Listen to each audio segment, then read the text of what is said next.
Her uncle, the old fool, budged up against her and snored. A dribble trail, a snail's path down his chin.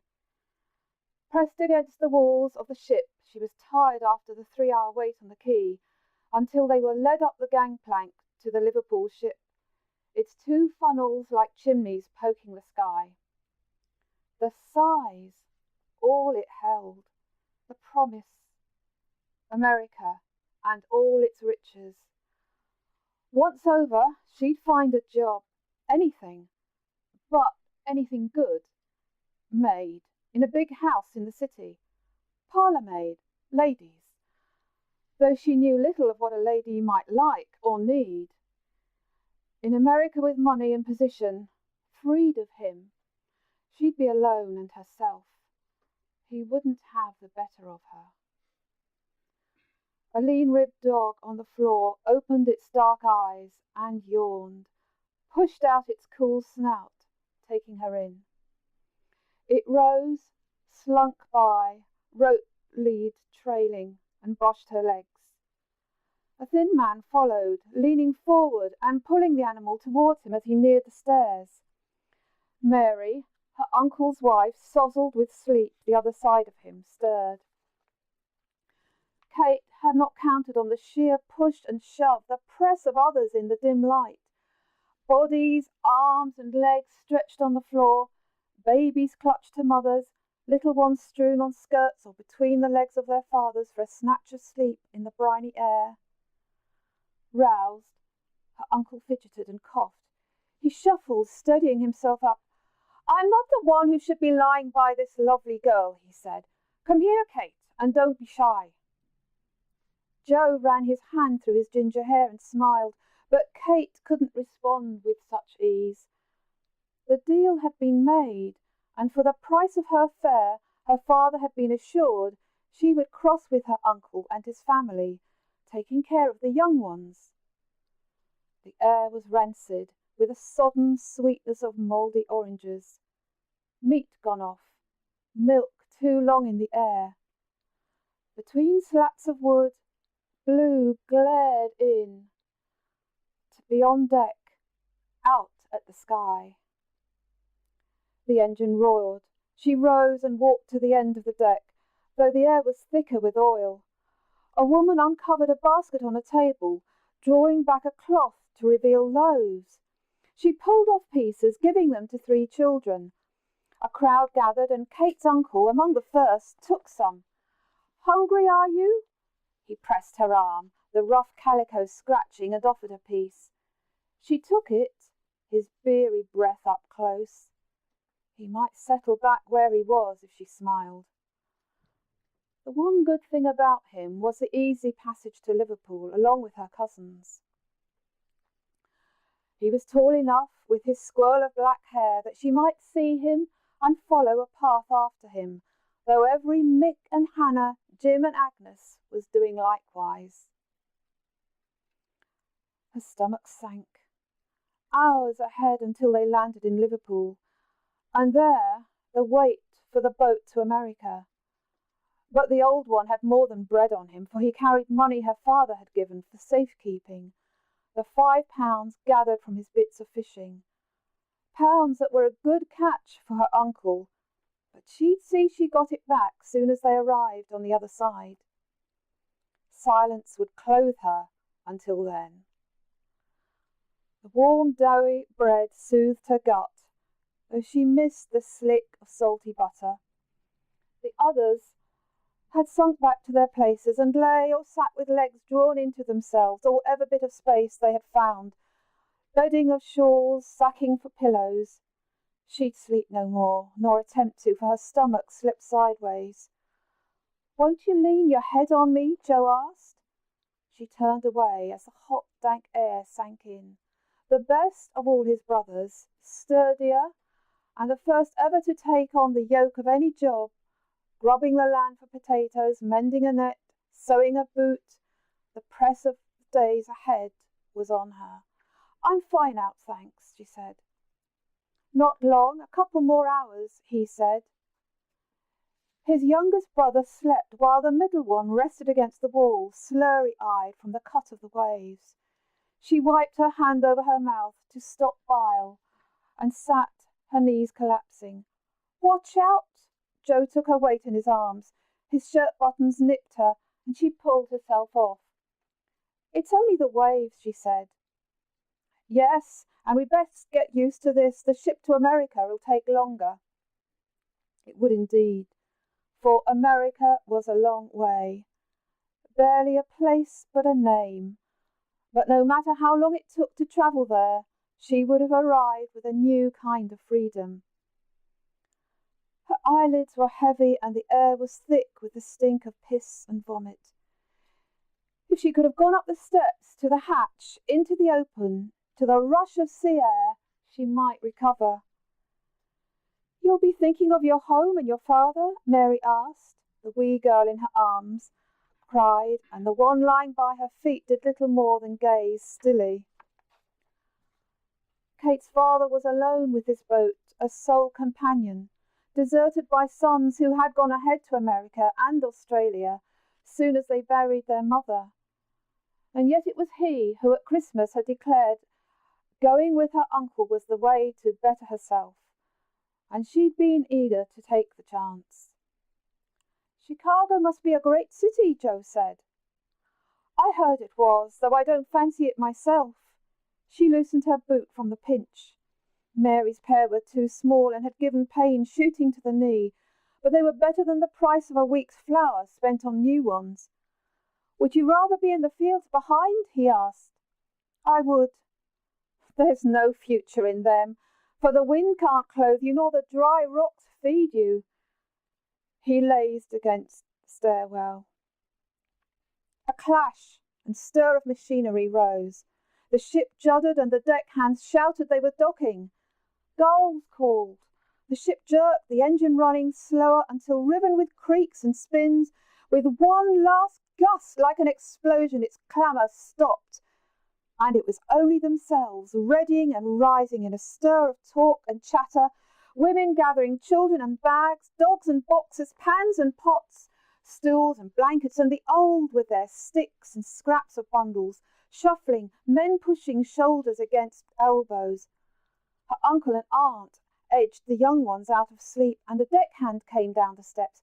"Gather all you have and follow," he called. Everyone bent to pick up their things, fold in their little bits of belongings, bags and blankets, sacks and pans, children, whatever could be picked up and carried. Her uncle turned around. "Did Joe pick up the big bag? Where is he?" "Gone on ahead to the stairs," Mary said. "I don't see him. There's no knowing where he's got to." Joe, gangly, bookish, scholarly, her father said, was ahead of the line, quick as a buck, bright and alert, but hadn't been seen as such by his father. An old man with the stick hobbled. His wife, a bag in each hand, was little better. A baby squalled. It was over. And this was England. They gathered bags, jackets and coats and boots that had been taken off, pieces of blankets, a rug, 2 shawls, sacks of clothes and caps, and trudged along to the gap of sky above the steps and out. "Ready for the next journey, Kate? I'll make plenty of money in America. I won't be idle. Whatever way it'll be, better than walking a bare field," Joe said, leaning against a barrel, while the ones ahead slipped on through the opening. "I am indeed. Ready for anything," she smiled. She would be, for whatever came, for she could only be glad her fare was paid, everything arranged, and no more to be said. She'd take her chance in America, as many a one before her. On the top deck, the whole of the sky streamed, fresh air smacking her face, gulls flitting in and around the rigging. Sheds and buildings stretched along the dock, with carts parked outside their doors. More of them, and taller, darker than Dublin. Their little windows were atop, eyes watching the scurrying people. Hooks swung in the air. Little groups of men and women were stoked in corners or straddled the harbour. Men shouted to one another on smaller ships or carried boxes stacked on their heads. As Kate came down the gangplank, men called out to carry cases, guide them to the city, or help them find the ship they wanted. Calls, cries, shouts split the air. A boy scuttled along, offering to carry bags. A man with a cart and suitcases atop trailed after. Through the thick crowd, with barely space to put one foot in front of another, her uncle pushed on. Joe, John, Mary, and the younger children followed. The little lad, Matthew, lagged behind. His blonde strands flicked from below his cap. Kate took his hand. "Are we there yet?" he asked. "A bit of a walk, but your father will find us a place for the night," she said, though she barely knew how, with knowledge no better than hers. They walked up a street with tall houses huddled together and huge front doors, until her uncle paused, wiping his brow outside a house with braided curtains drooping with a ridge of dust. "This might do," he said, glancing to the sign. "High-class establishment, rooms." He knocked and bargained with the landlady, so they lugged themselves and all they owned upstairs. She swept open the doors. "That suit you?" The sheer emptiness of the two small rooms, with not even a mattress on the floor, ensured their silence. Her uncle nodded, and Mary held the baby tighter. "One for myself and the young uns, Joe and John in the other. You in along with us, Kate," he said. "Arrange yourselves as you please, but it's the same amount I'll be charging. 2 shillings a room, coal and lamps extra." "Oh, we won't be in need. It's only the one night," he said. "As you wish. The privy's in the yard." "Thanks," Mary said, though Kate barely knew what for. They settled themselves, the boys taking the smallest of the 2 rooms, and between arguing and words, tussles and pushes, arranged themselves so one foot was not in the face of another. Her uncle's room was darkened from grime on the window, though light from houses across the street glinted in. She drew the curtains, making shadows solid as dust. "Have we any food?" Mary asked, lying down with the child snuggled to her breast, feeding. "What we brought with us, pieces of bacon and bread." Kate spread out her shawl on the gritty floorboards. Her uncle took off his jacket and spread on the floor, his face grimed and sweaty, flares of grey in his hair and sideburns. He took a flask from his hip, grasping it in his stubby fingers, and drank. He smeared his mouth with the back of his hand. "Next stop, America," he said. New York. The prospect. 2 words, all she knew of the place. That others like them flooded through, bursting the city, or going on from there to other places out west, and she wondered, would she stay there? Would the city be good exchange for what she left? For would the sky not be pushed out, the air thick with the fog of people? And trams which had lugged the middle of the road in Dublin as they fought for a place to cross for the docks. Trams taking over the world, she thought. And she thought she may well exist good enough without them. Her uncle shifted, easing out his legs. He took off his boots, and Mary slept, the child crooked in her arm. "You're all right there, Kate," he whispered, and took a slug from his flask. "We'll soon be in great style once we're over." He ran a finger down her face. "You're a grand girl, and aren't I a grand uncle, bringing you all this way for a new life?" His face caught the sliver of light from between the curtains. She couldn't stretch her legs, but it was true. This night over, another sailing, and they would be released. Falling to sleep, she dozed, alert though to the thick air, the breathing, the shuffle of the child, and Mary drugged in the pitch of sleep. So tired, Kate was unsure whether she was awake or not. But someone moved near, slipped and pulled themselves close. Him. The quiff of her uncle's hair, the ridge of his shirt and cut of jacket. slugged with the depths of tiredness. She wasn't sure, except that it was him and only him, and he was drawing up on her, and before she knew it, he was drawn down his hand, pulled out his shirt, the ends hanging, and brought out his thing, exposed and falling like a slug or a worm they might find digging potatoes, or a sausage taken from the bag. He lurched close, he held it out to her. Be a good lass and give us a kiss, nice and easy. Help your uncle. His whispers echoed loudly in her ear, while he leaned in, rummaging under her skirt, his hand flicking upwards. He grabbed her drawers. She flicked up her legs, quick as a knife, dug in her knees to his back and spat in his face. You're a wicked girl and all I've done, he hissed, slinky-eyed, the devil in him. His voice curdled in her. Leave off of me, Kate pushed against him. Mary in the corner rippled with sleep.